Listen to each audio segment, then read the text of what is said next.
I'm going to read this book called Just Plain Fancy, written and illustrated by Patricia Polacco. Just Plain Fancy. Just Plain Fancy. Patricia Polacco.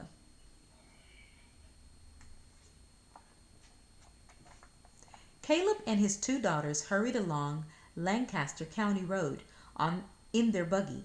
Cars whizzed by them, but they paid no mind. Clop, clop, clop went the horses' hooves on the pavement. Papa, Naomi asked, why don't we have a car like the English? It is not our way, child. We are in no hurry, he said as he drew up the reins and slowly directed the horse into their farmyard.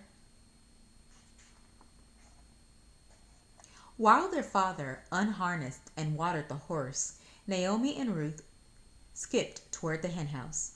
The chickens were Naomi's responsibility. She saw to their feeding and watering as well as the collecting of their eggs. Everything around here is so plain, Naomi complained. Our clothes are so plain. Our house are plain. Even our chickens are plain. It would pleasure me just once to have something fancy. Pshaw, Naomi, you oughtn't to be saying such things, little Ruth scolded. As Naomi and Ruth searched the field for eggs laid outside the henhouse, they spotted a very unusual one nestled in the tall grass down the drive and behind the henhouse, next to the road. This egg looks different from any I have ever seen, Naomi said quietly. It's still warm. Let's put it in Henny's nest. This one needs to be hatched. She gently picked up the egg and eased it into her basket. Although it was a little bigger than Henny's other eggs and a little darker in color, Naomi gently tucked the egg into the nest while Henny and Ruth looked on. You're so good with chickens, Ruth chirped. I just know you're going to get your white cap this year. Mama says you're ready. Naomi was proud of her chickens and the way she raised them. The elders were coming for a working bee, or frolic, in the coming summer, and Naomi wondered whether her parents might present her with the white cap on that day. Her thoughts were interrupted by Ruth's voice. Ain't we pleasured, she said. You wanted something fancy, and now you've got it.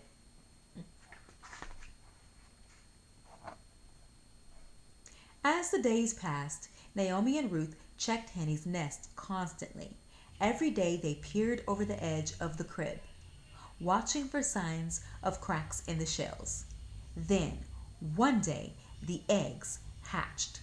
Look at the little chick from the fancy egg, Naomi, Ruth squealed. That egg was fancy inside and out, wasn't it? Said Naomi. Fancy, that's just what we'll name this chick. Fancy, fancy, fancy, fancy, Ruth sang out as she jumped about. Naomi smiled and clapped her hands. All that afternoon, the girls stayed with Henny, watching and studying their special little chick. Weeks passed. Henny's chicks grew quickly and were soon scratching around in the dirt. They all lost their yellow down feathers and had grown bright white ones.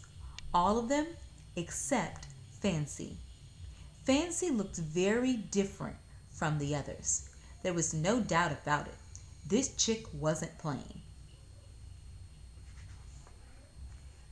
One afternoon in the wash house, Naomi and Ruth overheard Aunt Sarah talking to cousin Hannah about a person in the neighboring Amish community.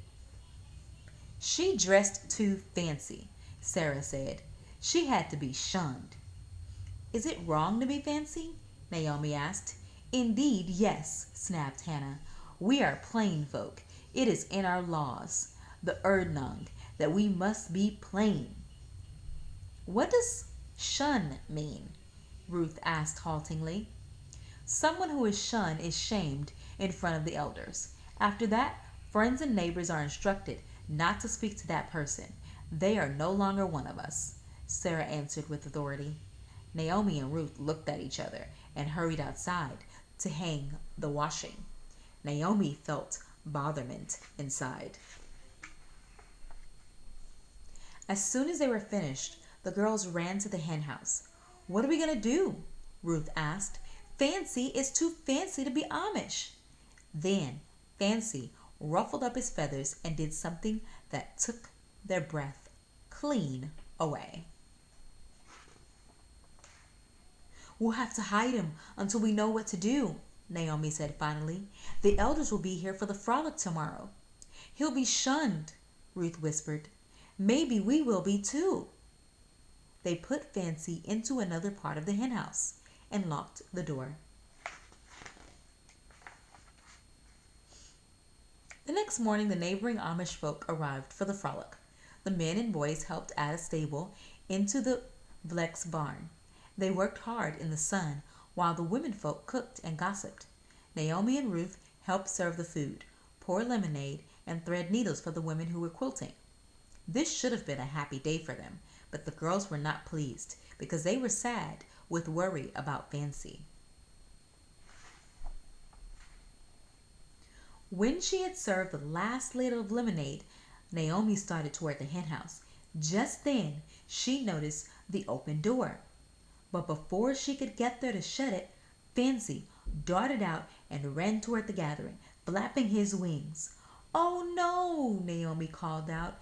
"This is all my fault. I wanted something fancy. I should have known better then to make that kind of wish." Tears ran down Ruth's cheeks when she saw what had happened. "Poor Fancy!" she cried. "Now he'll be shunned." Over, under, around, through, Naomi ran after Fancy, trying to catch him before anyone noticed. And that's about the time that Fancy decided to head straight for the elders. He flew at Martha, the oldest member of the gathering. Adjusting her glasses, she gasped as he flew over her head just before landing on the clothesline where the quilts were airing. "Please don't shun him," Naomi cried. "I did this. I made him Fancy," she sobbed. At that moment, pleased with all the attention, Fancy ruffled his feathers and did for the guest what he had done for the girls in the henhouse the day before. Those who weren't speechless were stunned.